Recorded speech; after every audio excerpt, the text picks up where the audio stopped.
Os olhos foram abertos. Nós temos duas passagens bíblicas que contam a mesma situação, olhos sendo abertos. Parece que uma cegueira sendo retirada. Mas nesses dois exemplos que nós iremos ver, nós vamos observar o quanto podemos aproximar de Deus ou não mediante aos nossos olhos. Seja muito bem-vindo ao canal, meu nome é Eduardo e eu espero que você possa ser extremamente abençoado por esse projeto. Não esqueça de curtir, comentar e compartilhar, isso ajuda a esse vídeo chegar ainda mais longe. Bom, em Gênesis 3 nós temos o homem caindo no pecado. Adão e Eva comem do fruto e as escrituras afirmam que os olhos deles foram abertos. Mas abertos para o quê? E em Lucas 24 nós temos também um relato de discípulos caminhando para Emaús. E enquanto eles estão caminhando, Jesus aparece no meio deles e eles não conseguem observar que é Jesus. Eles não conseguem reconhecer que é Jesus.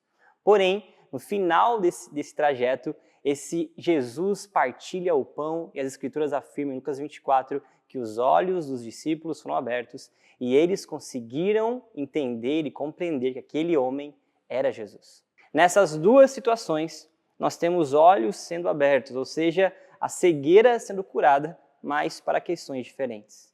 Em Gênesis 3, o homem ele abre os olhos, mas ele abre os olhos para o pecado. Através do pecado, o homem começou a enxergar a vida, o outro e até mesmo Deus de forma diferente. Agostinho vai afirmar que o pecado nos faz parar de enxergar Deus para enxergar a nós. Os olhos abertos em Gênesis 3 partilham de uma cegueira.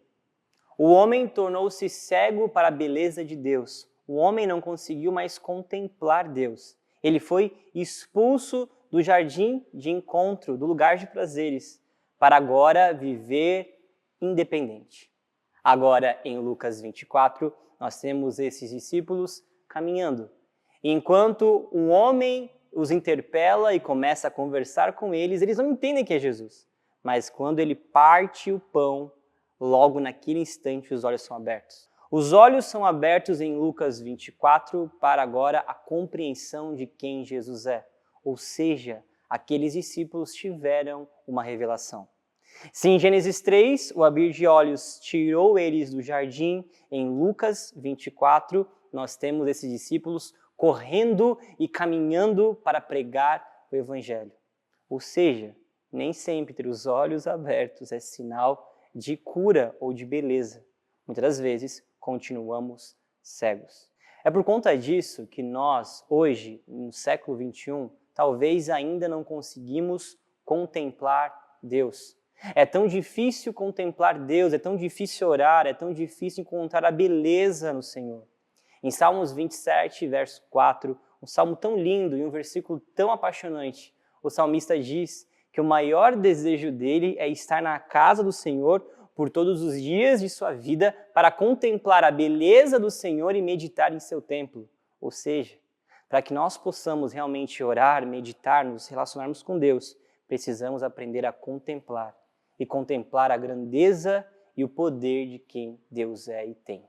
Portanto, eu e você somos convidados não a permanecermos cegos ou não termos os olhos abertos para o pecado, para o desejo do nosso coração, para o nosso coração obstinado que deseja tantas coisas, mas que talvez não deseja Deus. Os olhos abertos de Lucas 24, dos discípulos a caminho de Emaús, nos ensinam que precisamos ter os olhos abertos para o Cristo.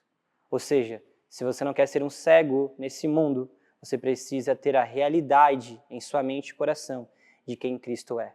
Quando eu e você compreendemos quem Cristo é, o que Ele fez e o que Ele ainda vai fazer, nós então conseguimos contemplar a beleza do mundo, a beleza do Cristo e até mesmo a beleza no outro.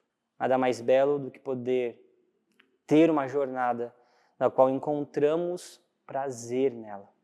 Jesus nos diz, através do seu próprio Evangelho, que a vida a qual Ele nos dá é uma vida de satisfação. Nós somos convidados, portanto, a contemplar a beleza de Deus e a pregar o Evangelho. Eu convido você a aprender a contemplar Deus e a se relacionar com o divino.